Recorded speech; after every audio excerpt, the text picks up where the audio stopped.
Have you driven or ridden in an electric vehicle? They can be less expensive to power, and their owners love to drive them. Yeah, they certainly do. But there are a lot of obstacles preventing them from taking over the roadways, especially here in Alabama, because there's a new state fee.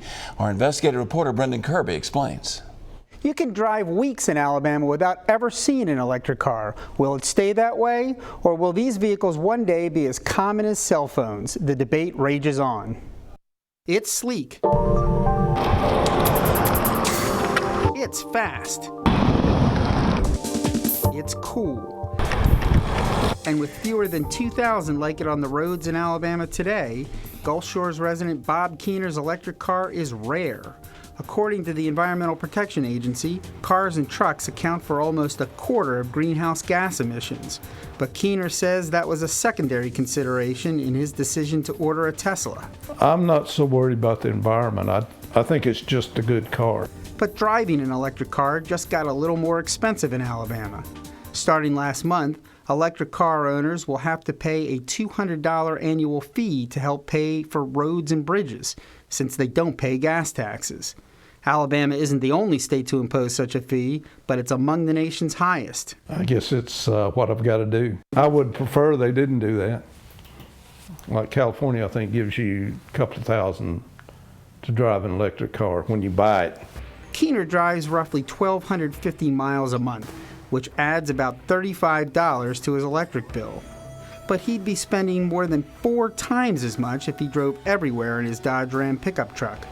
With a sticker price of $50,000, the Tesla is quite a bit more expensive than the average vehicle, even when you factor in lower fuel and maintenance costs. That's confined electric cars to niche status, especially in Alabama. Electric car ownership is growing in the state.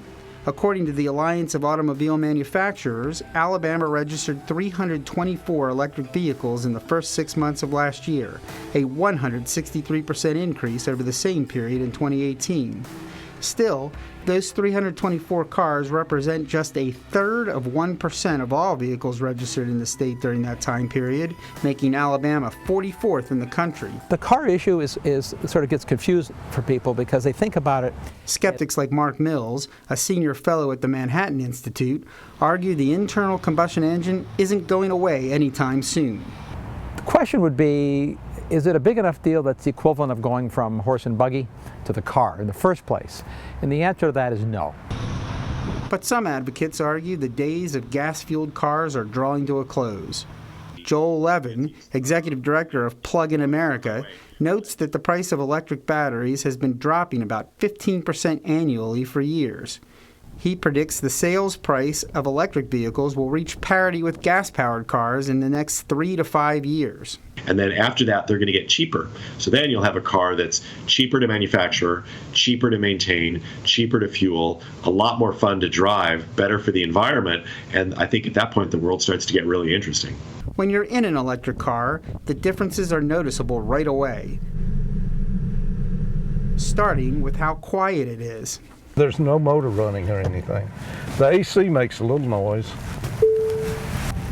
But you said they're talking about making it do a noise maker when it's under 15 miles an hour for parking lots. That's got some pickup, huh?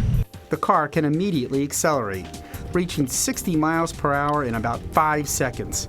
It feels something like riding a roller coaster.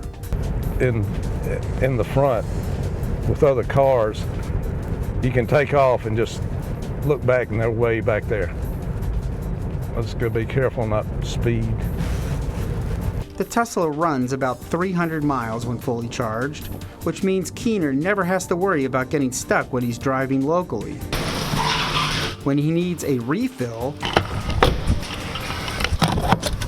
he simply plugs into a wall in his garage and lets it charge overnight. And there are no oil changes or tune-ups to worry about. Longer trips take a little more time and a little more planning. Drivers traveling long distances have to find one of Tesla's network of chargers, like this one at the Hilton Garden Inn that takes several hours, or one of the superchargers that can charge in up to an hour. Despite some rosy predictions, Keener figures he won't see many fellow Tesla drivers anytime soon in Alabama.